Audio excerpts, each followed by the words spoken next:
پہاڑی زبان میں اپڈیٹ سنیے۔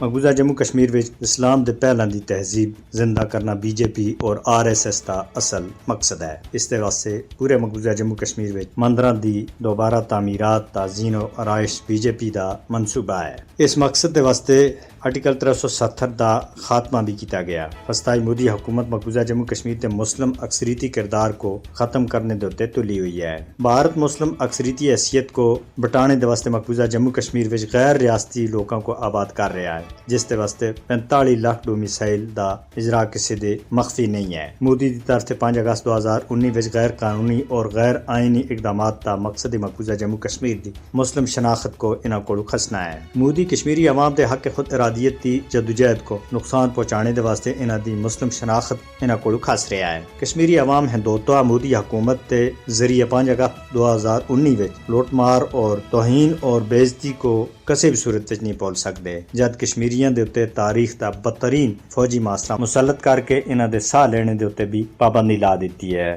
بھارت سن آرٹیکل 370 ختم کر کے کشمیری عوام دی عزت اور شناخت کھس کے دی ہے۔ بھارت دی 5 اگست 2019 وچ مسلم اور کشمیر دشمن پالیسی سن مقبوضہ جموں کشمیر دی مسلم شناخت کو بہت زیادہ نقصان پہنچایا ہے اور اس وقت بھی خطرات تے دو چار ہے۔ اپنی کنی شناخت دا تحفظ کشمیری مسلمانوں دے واسطے زندگی اور موت دا مسئلہ ہے۔ 5 اگست 2019 وچ شفاقانہ اقدامات سن مقبوضہ جموں کشمیر وچ پہلے تھی سنگین صورتحال کو اور زیادہ بگاڑ کے دا ہے۔ مودی حکومت دا مقبوضہ جموں کشمیر دی مسلم شناخت کو بٹانے دا منصوبہ بین الاقوامی اصولوں اور قوانین دی سراسر خلاف ورزی ہے۔ بھارت دے اوتے کشمیری عوام دے مسلم تشخص کو برقرار رکھنے اور مقبوضہ جموں کشمیر دے اوتے اقوام متحدہ دی قرارداداں دے اوتے عمل درآمد کرانے دے واسطے دباؤ پایا جانا چاہیے تاکہ کشمیری عوام جڑے پچھلے 76 سالاں دے بھارت دی شفافیت اور درندگی دا شکار ہیں، وہ بھی آزاد فضاں دے اندر زندگی گزار سکن، جڑا انہاں دا بنیادی اور عالمی سطح دے اوتے تسلیم کیتا ہویا حق ہے،